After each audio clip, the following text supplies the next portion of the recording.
Hello, and welcome to The Void, where I speak and hopefully nobody listens. I'm Ashley, and I hope you're all having a wonderful week, day, month, hour, minute. Let's just get straight into it. I'm just going to talk about some stuff that I go through and some stuff that I've been reading or listening to, and just kind of like rounding out my week by talking about some concepts and things that I've done. I have a cat. She might pop up. I'm sure most of you will hope that she will. But if you hear anything, it's probably her, or outside. Could be either or. On my boiler, apparently. Maybe you hear that, maybe you don't. Cool. So, we'll start off with the book I've been reading. It's called Drive Your Plow Over the Bones of the Dead. And I got this originally in a book subscription that I did a while back. I had a bit of like fatigue of like deciding what book I should read. And I was like, I think the only way realistically for me to solve this is if I put that decision in somebody else's hands. And to do that, I just like looked up book subscriptions. It's not like a difficult thing. I just Googled it and came across this thing called Mr. B's, and it was actually quite difficult to figure out. I think that the way that they work it and the way that their website is laid out probably could be a little bit better. But we figured it out eventually, and I did it. And they make you put in like what stuff you like and all that sort of stuff. And I said specifically, I don't like horror. I was like, I'm not doing any of this horror stuff, please. Next thing I get through, right? I get this. And it's talking about like murders and stuff. And I'm like, it's probably not for me. And I avoided it. And I plucked up the courage 1 year later to pick it up and give it a read. And thank God I did. Because it is brilliant. It's brilliant. It was a bit slow to start. I can't lie. Like as it began, it was just kind of like you follow this woman, this old lady who lives in a desolate village at the top of a mountain in Poland on the Czech border, right? I think all of those things are correct. And she's like an animal lover, and like that was my air freshener. And the first thing that you sort of come upon is like she's found her neighbor dead. That's not a spoiler. Like it's kind of that's probably like more of a blurb sort of thing. Neighbor's dead. And you're going through this whole thing of like, she just loves the animals. She's into like astrology and shit. And like, she just loves the animals. And like the whole thing focusing. And there's some really, really, really moving passages. There's this one passage that I'd put on my Instagram that was just talking about like how we like eat animals and consume from them. And like, and how detached we are from that action, if that makes sense. It basically just said like, we eat, chicken and cow and stuff like that. And, we call it beef and we call it pork and stuff like that. But you're eating a living thing that was living. But when you get it, it doesn't look like that. And I used to be vegan. And that was kind of the reason I did it. Because I was like, I think that if I couldn't kill something, right?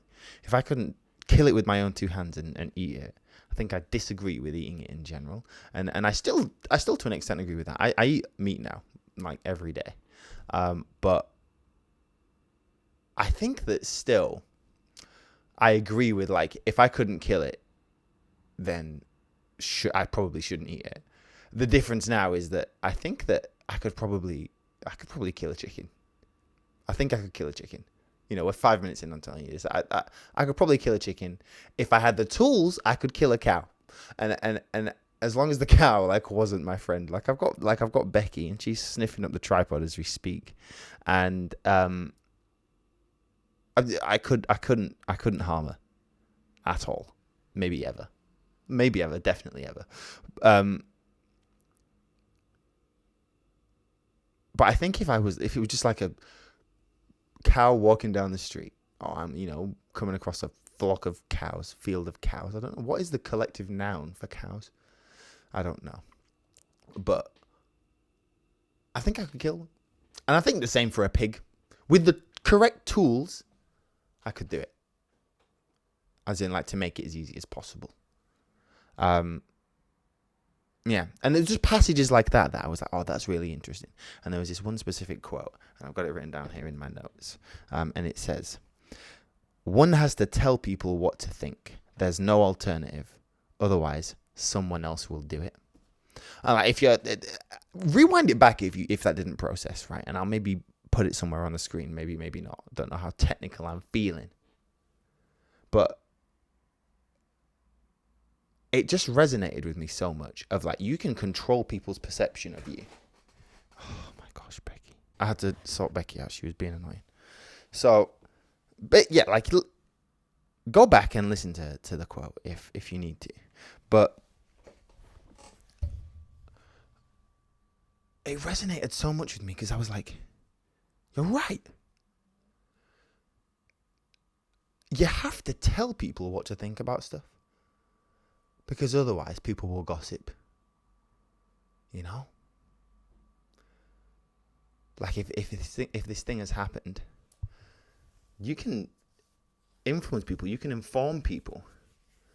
And largely, you can control like their perception of you, if that makes sense. You can control what they feel about you, what they feel about your actions. Or you can at least have a say in that, you know?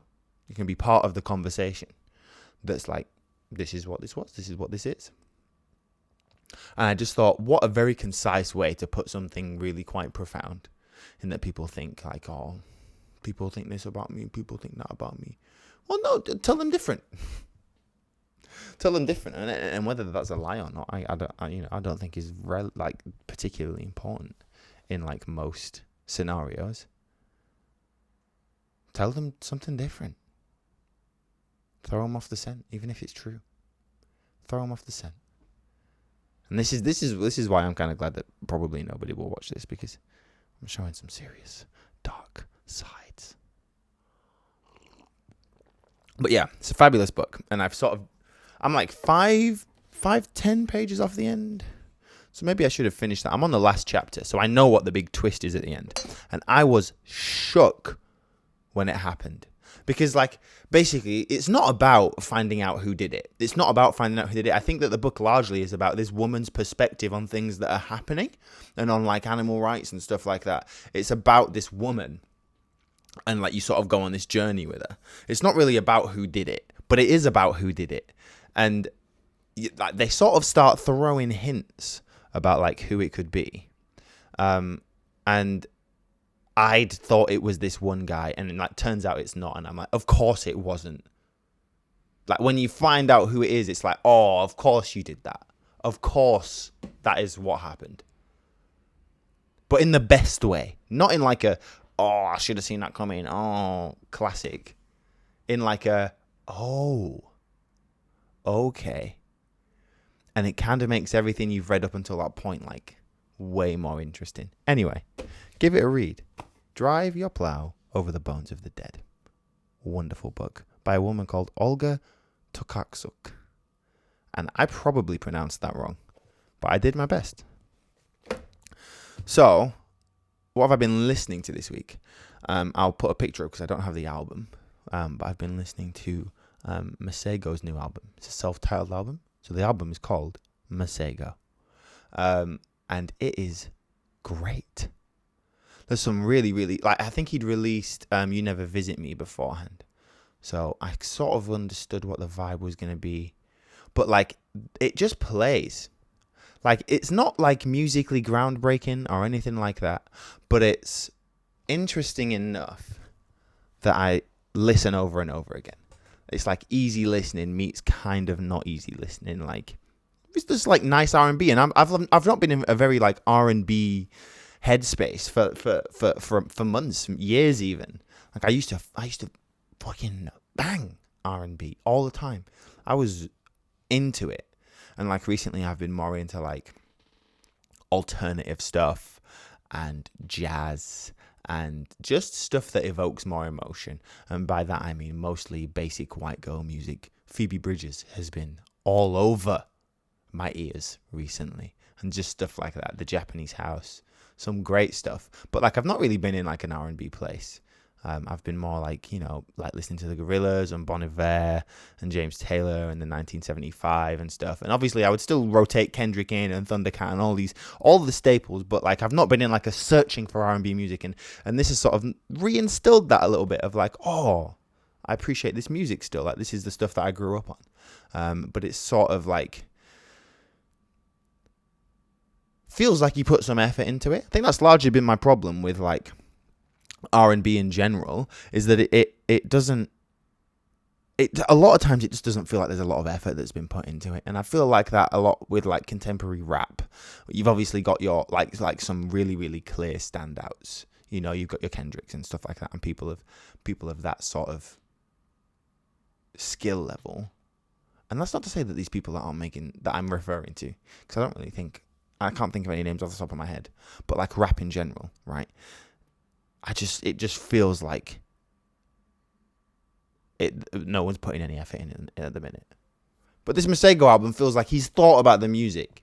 He's thought about what that beat, what this instrumental, what vibe is that creating, and has the content surrounding that fit with it.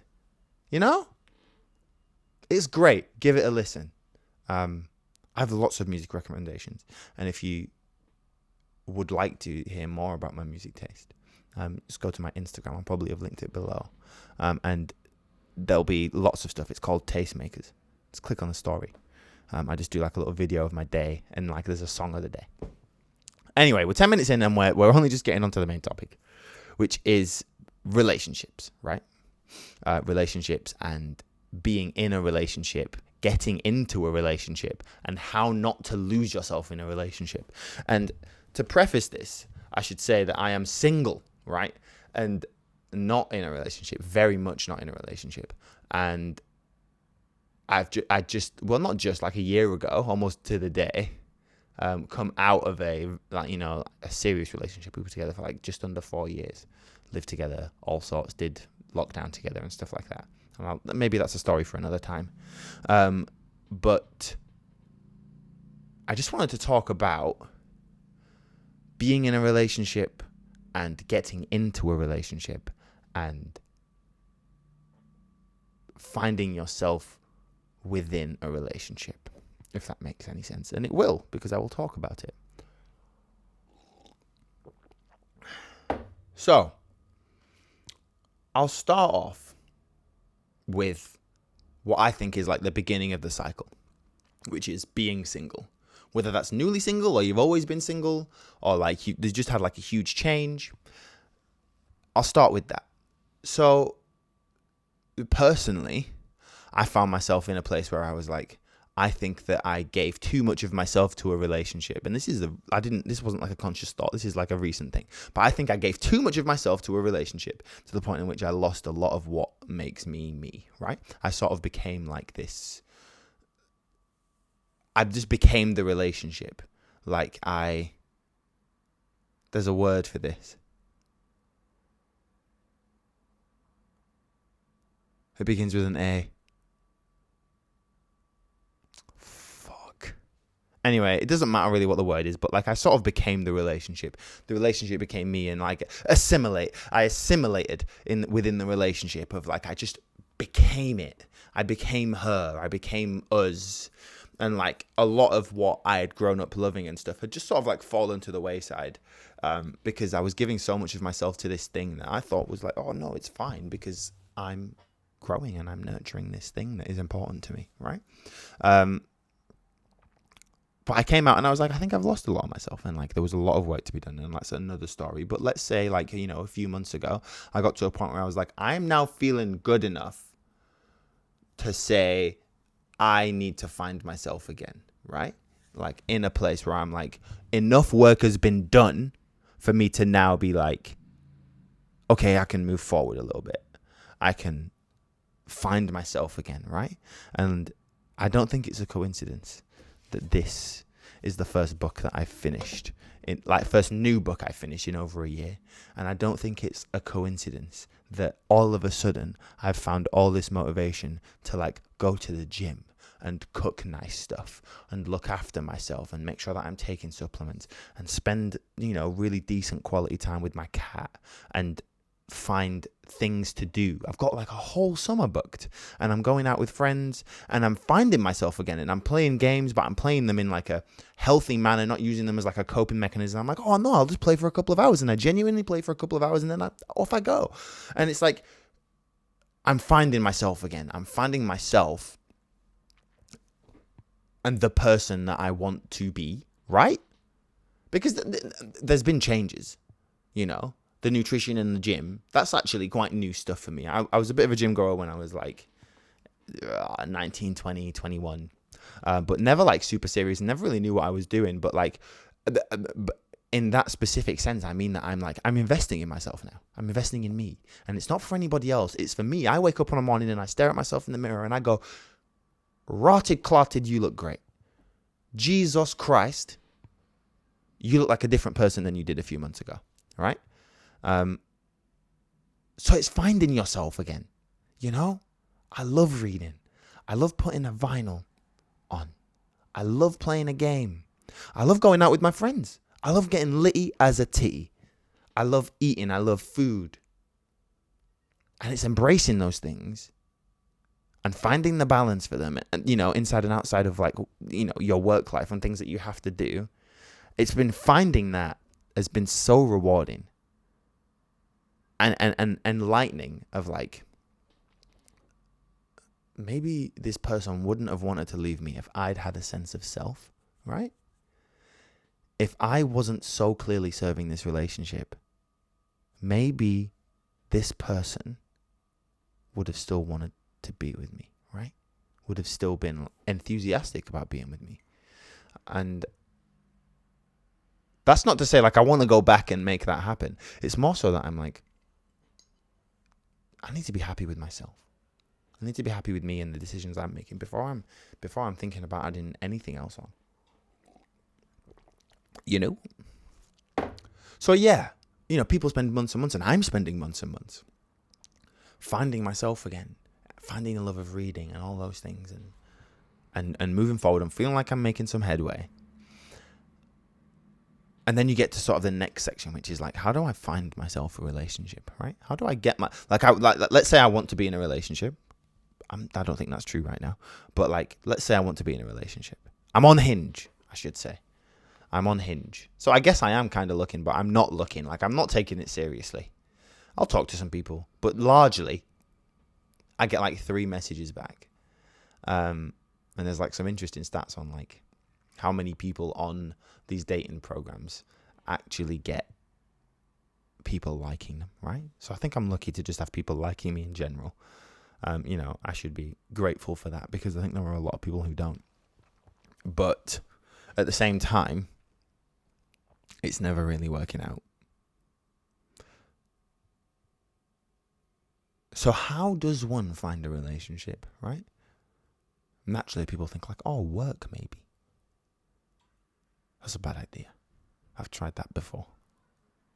It's a bad idea.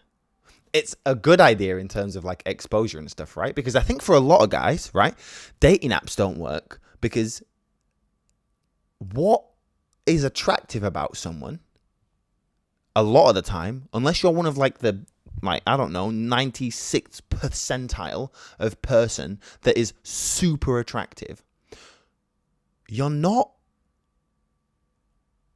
the sum of your looks, right? You're not the sum of your looks. In that,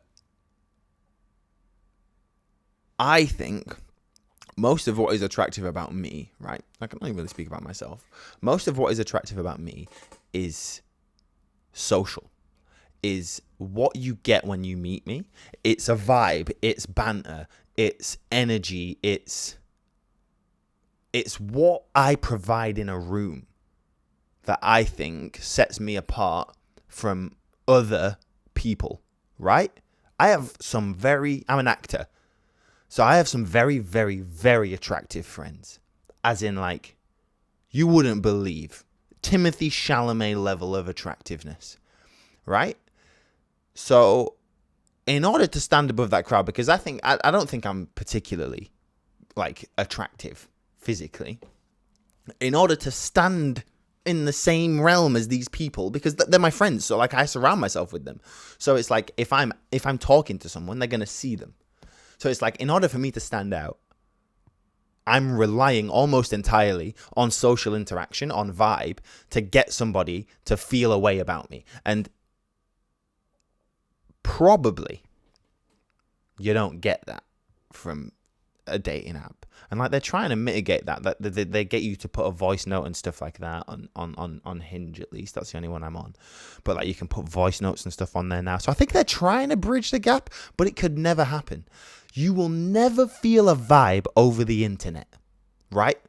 I was texting someone on there today and they said something about a backflip on a surfboard, right? Sounds like a random conversation, but she had her on a snowboard on her profile. So I'd said, "You snowboard, that's terrifying." And she was like, "Oh, I've been on boards my whole life." She was like Australian or something. And she was like, I've been surfing all my life, right? So I was like, "Oh, shit. That's cool." We started talking about tricks on surfboards. She was like, "Oh no, I could do a backflip." And I was like, "That feels serious." So I was like, "You can seriously do a backflip?" Because in my head, I'm like, I need to see that. Like, surely nobody who can do a backflip on a surfboard doesn't have a video of them doing a backflip on the surfboard. I would put money on it. If you can do tricks on your surfboard, you've got your mate to film it. So I was like, if she says yes to this, I need to see a video right now. I was like, if she can't send the media over Hinge, I will give this woman my number just to see her do a backflip. Because if she can, we're going to Whitby and she's going to show me in person. So, what was my point?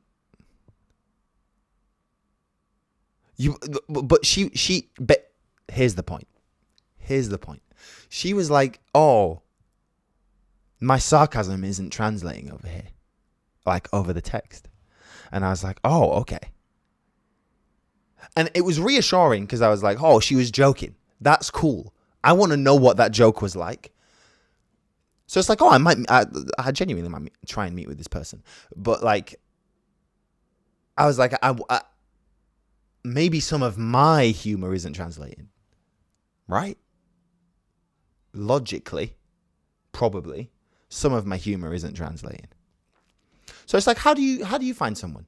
Because we've established now that dating apps largely don't work unless you're mega attractive and have a super, super high end job, high income job. Work is a bad idea because don't shit where you eat.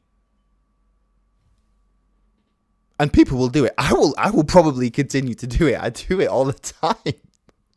It's actually a little bit worrying how often I do it, even though I know it's a bad idea. So where do you go? To the streets? Because that is possibly an even worse idea. If I approached someone on the street and was like, "Oh my gosh," like I've done it before, like, "I think you're stunning. I would like to take you on a date," something like that. I feel like a creep, and I think that the perception is that I am one, when actually, all I really want is maybe to exchange numbers, to organize, to go for a walk or to go for a coffee or something like that. Because I'm aware of the optics of saying, "Can I take you for a drink?" I would probably, on principle, never, like if I'm just introducing myself to someone, never say, "Can we go for a drink?" or can I take you for dinner? Because that screams, I'm going to take you home. Whereas like if I'm looking for a date, I'll probably say, "Maybe we can go for a walk one day. Maybe we can go grab a coffee," because that implies that it's happening before 5 p.m., right? Who's fucking for the first time before 9 p.m.? Not me. Not me. Unless it's like a festival or something, of which I've never been to a festival, so I've never done that. So approaching someone is also difficult. So how do you do it? And like, this is not me, like, I don't claim to have any answers. And maybe I should have said that earlier. I don't have any answers. But how do you get to be in a relationship? And obviously the best ways is to be spontaneous about it. And that's why I'm kind of actively not looking for anything. Because I'm like, one day I think I will just meet someone and it will just fall into place. In the same way that it did with my last girlfriend. That it was like, we just happened to meet. And that was a bit of a shit where you eat thing. But it was a really short contract, so it was fine. These things tend to just fall into place, you know? So I guess my suggestion would be allow it to come to you. But not everybody has the luxury of that. I'm just going to pour myself some more tea. It's licorice logs tea.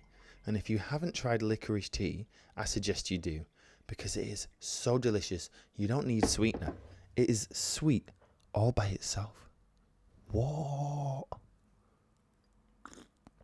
Like if you buy a sweet ginger tea, likelihood is that what they've put in there is licorice and some ginger. Because licorice is just so naturally sweet. Anyway, carrying on. So, let's say we do hypothetically get into a relationship, right? And like, you're really into this person and it's getting real serious and whatnot. And you're going on lots of dates, spending lots of time together, sleeping up each other's houses. Wow, I'm taking them to meet my parents. Everything's getting integrated. Oh my gosh, maybe we're going to live together. All this and that, right?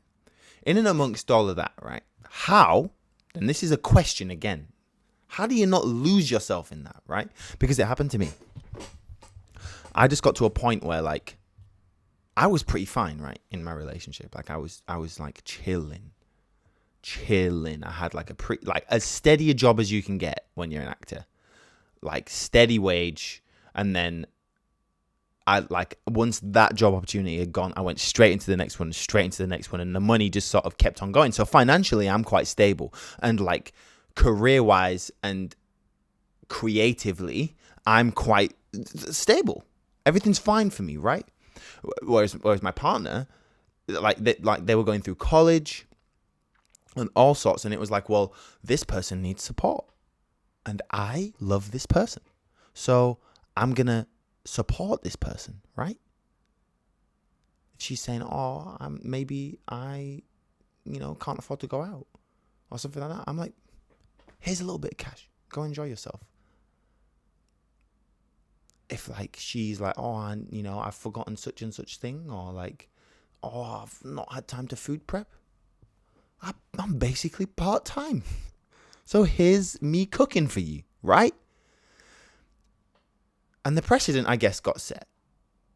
But eventually, the relationship became me. And I lost some parts of myself, right? And it's like, how do I avoid that? How can I avoid being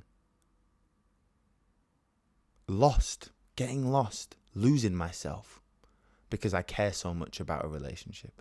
And I think like just because it has happened now and that I'm aware that it's happened, I'll probably be hyper aware in my next one. But maybe that will mean that I can't give myself to the relationship properly. And like, where do I find the middle ground?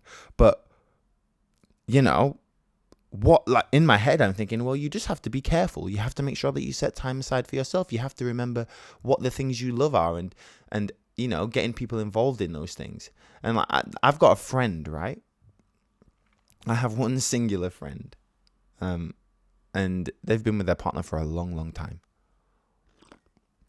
And this particular friend is into not obscure stuff, but it's like board games and cards and stuff like that. And like, not magic, but like they like decks of cards and they like doing like puzzles and stuff, right? And their partner is just not into that. But their partner is like into baking and stuff. But like, he's not into baking. And like they were butting heads. Maybe that's a bit too much. But like they were just like, I don't know, maybe feeling like they were leaving each other outside of each other's lives. And the way that they solved it was like, actually, I think that we should just not be expecting each other to engage with our hobbies in this way. We should probably just allow each other to enjoy these things. Like, you do that and find somebody else maybe to do it with. But I don't think I want to do that. And I'm going to go and do these puzzles. I'm going to go and, look at this deck of cards and stuff. And you don't have to be a part of that. And I think that a little bit of separation in that sort of stuff, like having a passion outside of the relationship, would probably help a lot. And if you can find other people to enjoy that with, then even better. Because having somewhere that your partner is not, then they're not to do with it, that is not work, it's just like a hobby that you go and you do and it's purely social and for your enjoyment, that your partner is not a part of, I think is like almost only a great thing, as long as you still have time to spend time with them and do things together, because I think it was also important to have like things that you do together. As long as like you still have all that together, I see no downside to you having space whilst also being around other people, for you to go, oh, actually, this fucking thing happened today. Like, oh, for fuck's sake. She made me a sandwich and she knows I don't like mushrooms, but she made me a fucking portobello mushroom sandwich. And they're like, oh, how could she? How could she this? How could she that? Then you go, well, actually, she gave me a nice cuddle and we watched TV and it was lovely. Like, I just think that, like, having that space is really, really great, especially, like, if it's not at work.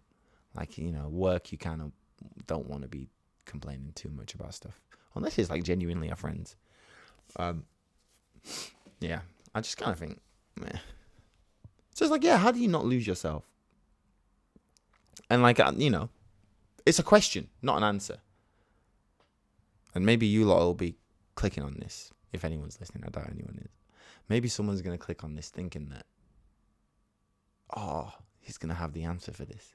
When all I'm really saying is, I'm with you.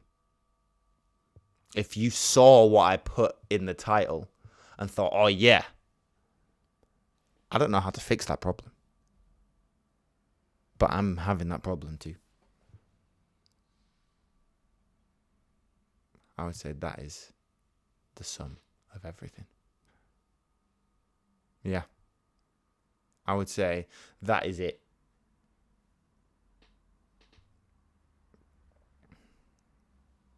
But relationships are great. Sometimes I wake up and I just want to get cuddled. Sometimes I go to bed and I'm like, it would be nice if someone was there. And Becky's there. You don't want to see Becky. But Becky's there. So yeah, sometimes you want someone there. And sometimes you also don't. And that's also a bit of a worry, isn't it? Is it like I live by myself, right? So it's like, do I really want someone here? I have that thought all the time. And sometimes like someone will come over, even if it's just for like dinner or a drink or something like that. And it's like nothing sexual, just like a friend coming over. I'll be like, we'll get to my front door and I'll be like, oh no, I'm letting this person into my space. Why have I done this? Why have I done this when I could have done this somewhere else? Why is my house the venue? Why is my safe space the venue? It's easier to justify if I'm planning to sex up this person, right? If we're like, oh yeah, we're going to have sex. Because it's like, where else am I going to do that? Where else are we going to get this kind of privacy? Where we can just be freaky and nobody is judging, you know? No housemates, nothing. But if it's just for social, we should have gone to the bar.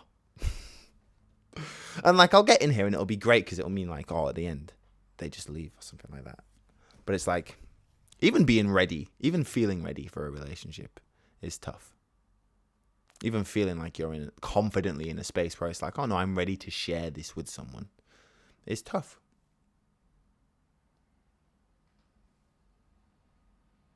So yeah, I hope you're all having and have a great week.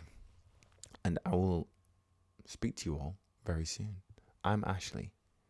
This has been The Void, in which I speak and nobody hears. See you later.